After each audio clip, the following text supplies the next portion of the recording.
Sir manual vehicle, automatic ಮುಂದೆ ಒಂದು i ten ಇದೆ ನಮ್ಮ ಹತ್ರ, ಅದು ಮೆರೂನ್ ಅಲ್ಲಿ. ಬಂದ್ಬಿಟ್ಟು ಮ್ಯಾನ್ಯುವಲ್ 2009. ಓಕೆ 2009 ಥರ್ಡ್ ಓನರ್ ಇದೆ ವೆಹಿಕಲ್. 2,15,000 ಹೇಳ್ತೇವೆ ಸರ್. ಲಿಟ್ಲ್ ಬಿಟ್ ನೆಗೋಷಿಯೇಷನ್ ಇದೆ ಸರ್. ಲಿಟ್ಲ್ ಬಿಟ್ ನೆಗೋಷಿಯಬಲ್ ಆಗುತ್ತೆ. ನೆಗೋಷಿಯಬಲ್ ಇರುತ್ತೆ. ನೋಡ್ತಾ ಇರ್ಬೋದು. ಬರೀ 2,15,000. 2,15,000. ಸೊ ನೋಡ್ತಾ ಇರ್ಬೋದು 2,15,000. ಸೊ ಇದು ಬಂದ್ಬಿಟ್ಟು 1.2 ಕಪ್ಪ ಇಂಜನ್ ಬರುತ್ತೆ ನಿಮ್ಗೆ. ಗಾಡಿ ಎಲ್ಲ ಈ ತರ ಇದೆ. ಸೊ ನಿಮ್ಗೆ ಪೋಸ್ಟರಿಂಗು, leather interiors, music system and 4 ಕೂಡ ಪವರ್ ವಿಂಡೋ ಎಲ್ಲ ಬರುತ್ತೆ ಗಾಡಿಯಲ್ಲಿ. ಅಂಡ್ ಸರ್ ಈ ವೆಹಿಕಲ್ ಎಷ್ಟು ರನ್ ಆಗಿದೆ? ಸರ್ ರನ್ ಆಗಿರೋದು 92,000 ರನ್ ಆಗಿದೆ sir. Okay sir 2,15,000 final. Final ಇಲ್ಲ ಸರ್, ಹೆಚ್ಚು ಅಂದ್ರೆ- ಕಡಿಮೆ ಇರುತ್ತೆ. ಹೌದೌದು. ಫೈನಲ್ ಅಂತ ಹೇಳಿದಾಗ ಏನ್ ಮಾಡ್ತಾರೆ, ನಿಮ್ಮ ಹತ್ರ ನೆಗೆಟಿವ್ ಕಾಮೆಂಟ್ ಜಾಸ್ತಿ ಇರುತ್ತೆ. ರೇಟ್ ಜಾಸ್ತಿ ಅಂತ ಹೇಳ್ಬಿಟ್ಟು ಹೌದೌದು. ಹೇಳಿದ ರೇಟಿಗೆ ಕಸ್ಟಮರ್ ತಗೊಳಲ್ಲ.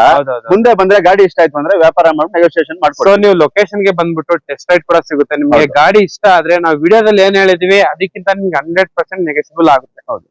ಸೊ ಇವಾಗ ಸದ್ಯಕ್ಕೆ 2,15,000 ಕೋಟಿಂಗ್.